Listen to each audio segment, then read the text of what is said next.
Hello there everyone and welcome to a new review on the channel. And today we are going to be looking at a relatively new product, and that is Noah's Ark by Fraser Parker. This is an animal divination system that is quite interesting, but that I do have some gripes with. So we're going to talk all about it after we roll the intro.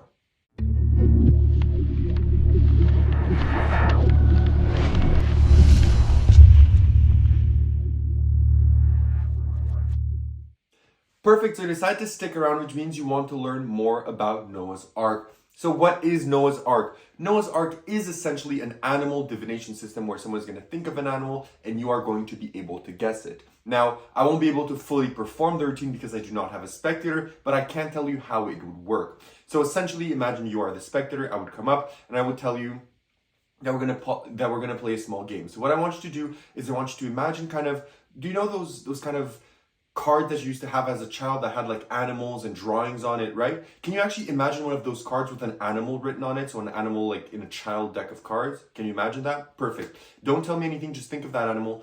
Now think of the first letter of that animal, okay? Think of the first letter of your animal. And what I want you to do is I want you to jump a few letters, either back and forth in the alphabet, and stick on that letter, okay? Stick on a new letter because that's gonna be the first letter of the name of your animal, okay? So can you stick on that? So now don't tell me what your animal is, but what would be the name of the animal that you're thinking of? And let's say for the sake of this, they say Penny. You say, okay, Penny. So you could have named your animal anything and you named him or her Penny, right? Okay. Now you haven't given anything away with the name, but I want you to actually focus on this animal. Focus on it for me. Okay, this is a largely bigger animal, right? This is not something that you could have maybe at home or in a cage or anything like that, right? This is a bigger animal, maybe that you would see at a zoo, correct?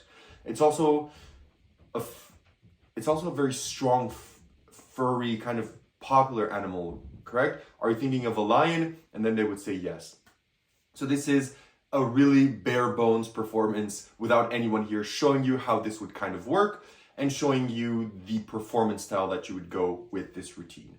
So now that you know what this is, let's talk about where you buy this, how much does it cost, and what do you get. So this has multiple buying options. If you buy it from your favorite magic dealers or stores, this is going to come in the form of a book. If, however, you buy it from Fraser Parker himself, this would come in the form of a book or a PDF, which is what I have opted for because it is cheaper and you don't have to wait a week or plus for it to come to you. You just have to wait between 12-ish hours for it to arrive in your email. So now that you know these versions, what are the prices of them? So the PDF is £20, which is around 30-ish something Canadian. The actual book, which I don't have with me because I can't say, but I'm imagining it's a soft cover small book, it is £30. So it is £10 more expensive, which is around 45-ish Canadian dollars. And that is the one that you're getting from store. So there is a small price difference here if you want to purchase this, but both are the same length, they have the same material, it's just by preference. So what do you get when you purchase this? You're going to get the full routine that you just saw. Of course, it's better detailed if there's an actual spectator here. There's more lines of dialogue and pattern that you can go over with your spectator, and it's much more interesting. But you're going to get that. It's around 30-ish, 40 pages PDF, and it's going to explain everything to you. It's very well written, it's to the point, it's direct, and you're going to get all the information that you need regarding this. So that is what you get with your purchase. Now let's talk about difficulty. So how difficult is Noah's Ark? Noah's Ark, compared to some other propless mentalism effects, is a tad more, I feel, difficult because the main method in the procedure is very bold. So other effects that are propless are very structured and nuanced in the way that you get to where you need to go. And then there's some boldness involved in the reveal. Whereas here, the boldness comes as part of the intrinsic method. So this is something that you're going to need to practice. It's going to need something that you're going to probably fail at the start. He does give you alternatives where you can initially just tell the person where you want them to go without technically telling them where you want them to go. He does give you some ideas for that, which is really, really great. I really appreciate when they consider the fact that, oh, this is bold, let me give you an alternative. So the alternatives are covered as well. But the alternatives do also slightly diminish the effect because it could be more backtrackable. It's something that he kind of hints at as well in the PDF. He does say that the other method is possibly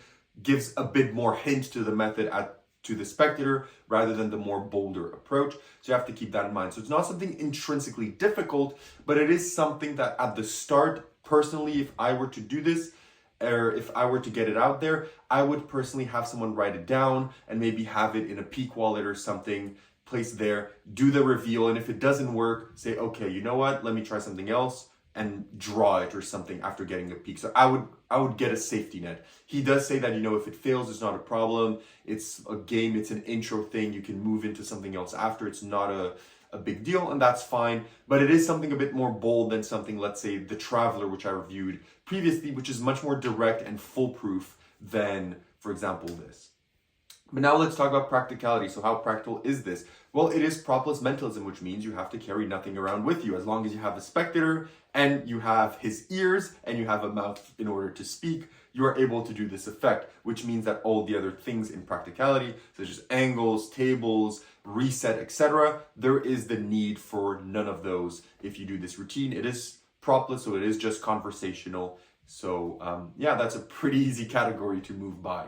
Now let's talk about where would you perform this. So where would you perform Noah's Ark? Noah's Ark is something, as with most propless mentalism, you don't want to perform in crowded, noisy, busy environments because you need the spectator to hear what you say. Especially this one, since it's even a bit more bolder than some other propless mentalism, you will need them to actually be able to hear your instructions because you don't want them to just hear, think of any other letter, right? Because that's a part of the method. So when you tell them, focus on the first letter of an animal, you don't want them to hear, think of any other letter and then think of something completely random, right? You need them to hear what you're saying and to hear what they have to do in order for this to work.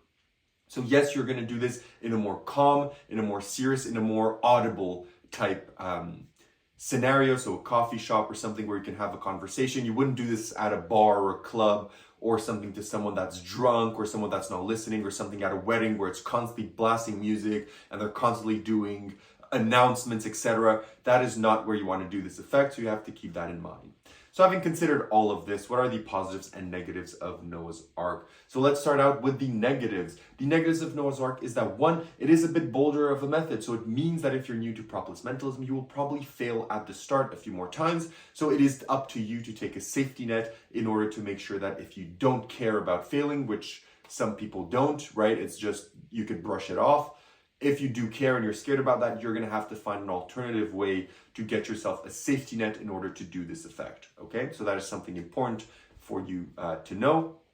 And second of all, you also have to be very wary of your performance environment, because since this is propless and it is heavily reliant on one specific line of dialogue, you will need to make sure that the spectator understands that line of dialogue. However, let's get into the positives. One, the instructions are very clear. They're very to the point. He offers alternatives. He offers different pattern presentations. He offers different endings that you can do, which is absolutely great. I also really like the routining behind this. I really like the think of an animal, then give a name to the animal. I think it's very justified in the process. I think it's very interesting to do. And I think it's very fun for both you and the spectator. It puts a fun twist on it when you actually reveal the animal. I think it makes it much more interactive. So I really like the spin on that aspect. It is relatively easy to do, even though bold. It is very practical, and it is something that, as long as people are listening, you can do pretty much in any scenario where you can have a one-on-one with the spectator. So having said all of this, would I recommend Noah's Ark, and what do I rate it out of 10? If you're interested in revealing an animal, I think Noah's Ark is a very good option. However, as a propless mentalism routine, if I had to choose between this or others, I would not necessarily do this one compared to some other methods and other effects that focus around similar type of propless style language-based mentalism. I would gravitate towards others. So it really depends on you. If you feel you're a bit more bold and you really like the premise and the idea of revealing an animal through this kind of quirky, fun presentation, then I don't think you're going to be disappointed. However, if you're on the fence or you don't necessarily know, I'm not sure if this is going to be something that you're going to be happy after you get it. It fully depends person by person. So again, my opinion doesn't cover everything, right? There's a brilliant review from Craig Petty and Matt on Craig's channel about this. You can go check that out. It has a live presentation. You can go see what they have to say about it as well. This is just my opinion. So I'm a bit split about recommending it or not. I think it really depends based on your style and what you're looking to achieve. But overall, it is still a good effect. It is still going to work. And I'm really a big fan. I think the presentational hook of giving a name to the animal to work that as a method is a brilliant idea. So it is still good, but it's not something that I'm going to be performing, if I'm being honest with you. So I'm giving it a 7 on 10. So that's all I have to say about Noah's Ark. If you have any additional comments or questions, leave them down below. If not, I'll see you all in my next video. Have a great one, and bye-bye.